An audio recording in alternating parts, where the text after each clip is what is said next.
it looks likely that Porsche will update the 911 range in 2019. Test mules have been spotted for various models over the past few months. Recently, spy photographers captured photographs of the new 911 Turbo testing too.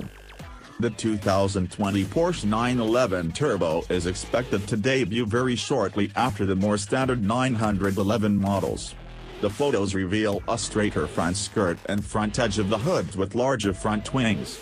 Porsche will retain key styling cues from the classic 911 Turbo models, including the side air intakes behind the door. At the rear, the wheel arches give away the fact that the Turbo will grow in size again. It will also feature the classic expandable spoiler lip, the Porsche light bar and a set of stylish quad exhausts. Under the rear hatch, expect the Porsche 911 Turbo S to crack 600 horsepower with 0 to 100 km/h arriving in around 2.5 seconds. All-wheel drive will remain standard with the price tag slightly north of €200,000. Very little will change with the Porsche 911 Turbo models, however, we do expect Porsche to opt for a variation on the audiovisual cockpit with increased connectability which it will share with the rest of the range.